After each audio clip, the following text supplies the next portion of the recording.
A competência para lançar o tributo, conforme vimos na redação do artigo 142 do Código Tributário Nacional, é privativa da autoridade administrativa. Percebam, o correto é falar competência exclusiva, já que não se admite nem delegação, nem avocação dessa competência. Tá? Então percebam aí no slide. A competência para lançar o tributo é exclusiva da autoridade eleita pelo legislador de cada ente político. E a competência para lançar não admite delegação ou avocação. Percebam, em âmbito federal, a competência para lançar é do auditor fiscal da Receita Federal do Brasil. Em Goiás, do mesmo modo, a competência para lançar o tributo é do auditor fiscal. Questão importante e que precisa ser compreendida quando se trata do lançamento é responder à seguinte indagação: qual legislação será aplicada ao lançamento? Por que da pergunta? Percebam que dentro da linha do tempo do direito tributário, a data do lançamento nunca ou quase nunca vai coincidir com a data de ocorrência do fato gerador. Por vezes, ocorrem meses, talvez anos, entre a data da ocorrência do fato gerador e do lançamento. A questão que se impõe é a seguinte: o fato gerador tenha ocorrido em 2017, estamos em 2020, e que nesse lapso temporal tenha ocorrido alterações ou mesmo revogação da legislação tributária vigente à época da ocorrência do fato gerador. Qual lei a autoridade administrativa deverá aplicar ao lançamento? A lei vigente à época da ocorrência do fato gerador ou a lei vigente na data do lançamento?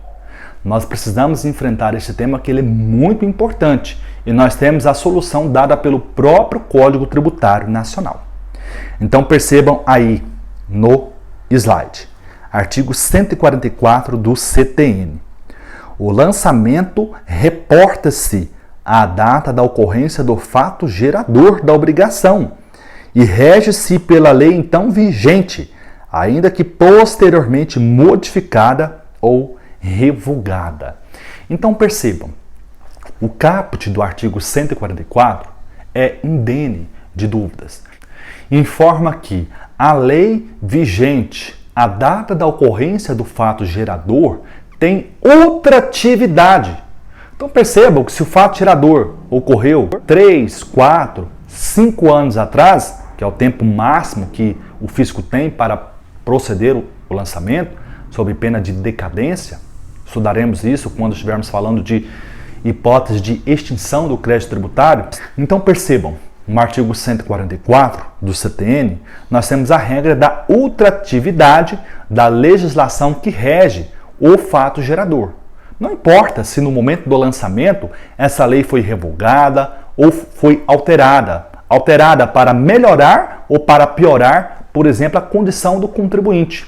Pouco importa se a alíquota subiu ou se diminuiu. A legislação a ser aplicada é a vigente na data da ocorrência do fato gerador.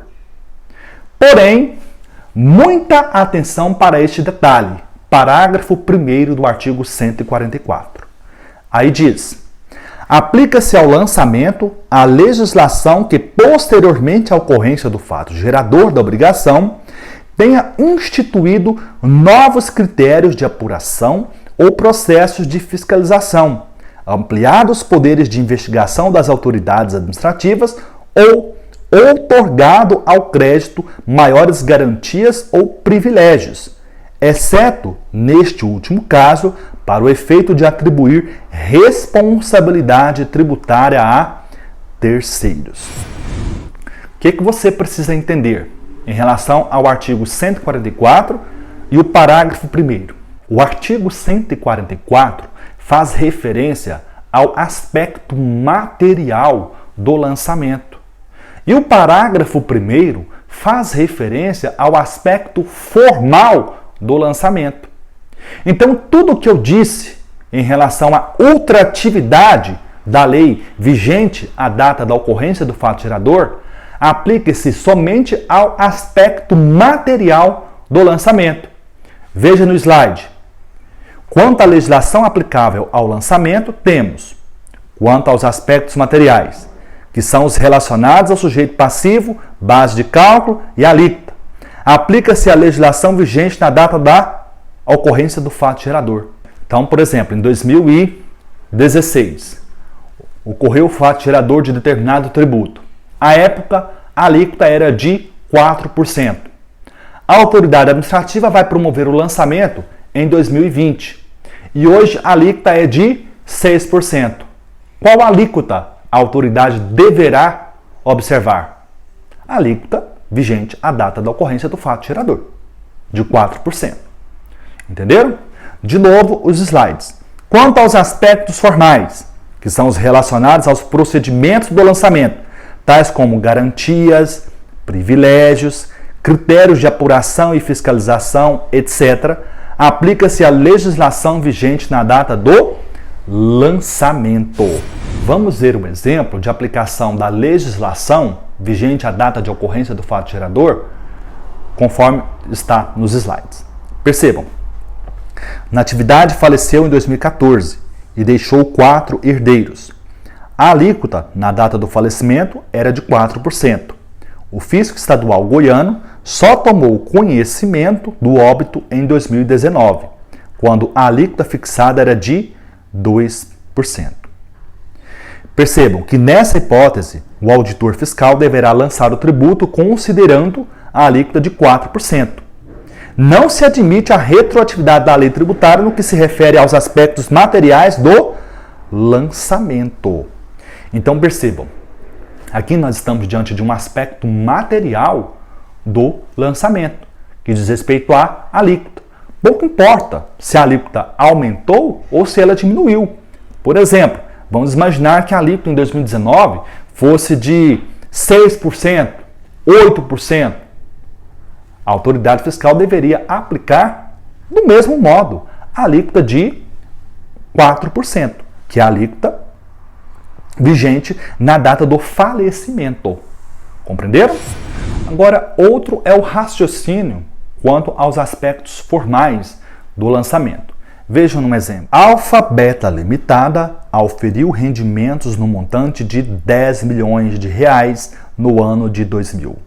Do ano de 2002, a Receita Federal do Brasil oficiou as instituições bancárias e financeiras onde a sociedade Alfa Beta Limitada mantinha contas para que fornecessem todos os dados referentes à movimentação bancária e financeira dos exercícios de 1998 a 2002. O sócio-gerente da Alfa Beta Limitada impetrou o mandado de segurança perante a Justiça Federal, questionando a proteção constitucional ao sigilo de dados. Alegou, como causa de pedir, a inconstitucionalidade da Lei Complementar 105 de 2001, que subsidiou a requisição de informações bancárias por parte da Receita Federal. Subsidiariamente, a empresa Alfa Beta Limitada alegou violação ao princípio da irretroatividade da legislação tributária, previsto na Constituição Federal, no artigo 150, inciso 3, a linha A, e no Código Tributário Nacional, no artigo 106. Argumentou-se que a possibilidade de quebra do sigilo bancário por parte da Receita Federal só poderia ocorrer a partir dos fatos geradores ocorridos a partir da vigência da Lei Complementar 105 de 2001. Logo, o fornecimento de extratos bancários referentes à movimentação financeira de 1998 a 2001 estaria sob cláusula de reserva de jurisdição. Vamos sintetizar qual é a tese da Sociedade Empresária Alfa Beta Limitada. A Alfa Beta Limitada, no ano de 2000, auferiu, conforme anunciado, 10 bilhões de reais. Até 2001, antes do advento da Lei Complementar 105, o acesso das autoridades fazendárias à movimentação bancária só era possível por meio de ordem judicial. É o que se denomina sigilo bancário. A quebra do sigilo bancário na Constituição está sob cláusula de reserva de jurisdição. E a Lei Complementar 105 de 2001 alterou o Código Tributário Nacional para permitir que o fisco oficiasse diretamente às instituições bancárias e financeiras para que fornecessem dados referentes à movimentação dos contribuintes. Esta Lei Complementar 105 de 2001, ela foi objeto de questionamento no Supremo Tribunal Federal por meio de diversas ADIs, até que finalmente em 2016 o Supremo Tribunal Federal decidiu que a Lei Complementar 105 de 2001 ela é compatível com a Constituição, porque não se trata de quebra do sigilo bancário, e sim de mera transferência. Ocorre que, percebam, a Lei Complementar 105 de 2001 ampliou os poderes de fiscalização da autoridade administrativa. E num exemplo ilustrado, percebam que a sociedade empresária Alfa Beta Limitada se insurge contra o fisco federal justamente porque a época da ocorrência dos fatos geradores, de 1998 até 2001, a lei é de junho ou julho de 2001, não existia essa previsão. Qual previsão? De acesso por parte do fisco à movimentação bancária do contribuinte, que permanece sob cláusula de reserva de jurisdição. Até porque o Supremo Tribunal Federal entendeu que a Lei Complementar 105 de 2001 é compatível não porque flexibiliza a quebra do sigilo bancário, e sim porque não se trata de quebra de sigilo, mas de transferência de sigilo do banco para o fisco. Esse foi o entendimento do Supremo Tribunal Federal. E qual que é a insurgência da sociedade empresária Alfa Beta Limitada? Primeiro, que a lei é inconstitucional, porque autorizou uma devassa ao sigilo bancário por parte do fisco.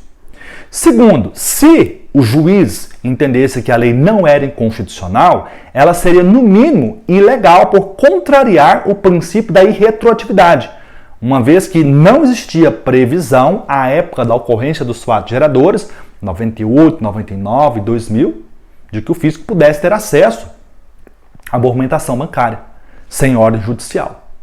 A questão que se impõe é: procedem as alegações da sociedade empresária Alfa Beta Limitada? Resposta: sem sombra de dúvidas. Não procedem. E por que não procedem? Vejam nos slides. Com fundamento no artigo 144, parágrafo 1º do CTN, é correto afirmar que aplica-se, quanto aos aspectos formais, a legislação vigente à data do lançamento e não a legislação vigente à data da ocorrência do fato gerador. Percebam, a Lei Complementar 105 de 2001 não alterou aspectos materiais do lançamento. A alíquota é a mesma. Ou, se tiver sido modificada, vai ser considerada a alíquota a data da ocorrência do fato gerador. A barra de cálculo não será alterada, a sujeição passiva não será alterada. Então não há que se falar em violação ao princípio da irretroatividade, até porque o artigo 144, parágrafo 1º, determina que aplica-se a lei vigente à data do lançamento. Então, com base nessas reflexões, evidentemente esse mandado de segurança terá o pedido julgado improcedente, ou seja, a segurança será denegada. E perceba nos slides, sistematizando o que eu disse para vocês. Ademais, conforme entendimento do STF, a Lei Complementar 105 de 2001 é plenamente constitucional. E o fornecimento de dados bancários ao fisco não caracteriza quebra do sigilo, mas mera transferência. É o que foi decidido nas ADIs 2390, 2386, 2397 e 2859. Então percebam, senhores, que no lançamento, quanto aos aspectos materiais, a autoridade deverá reportar-se à legislação vigente na data da ocorrência do fato gerador.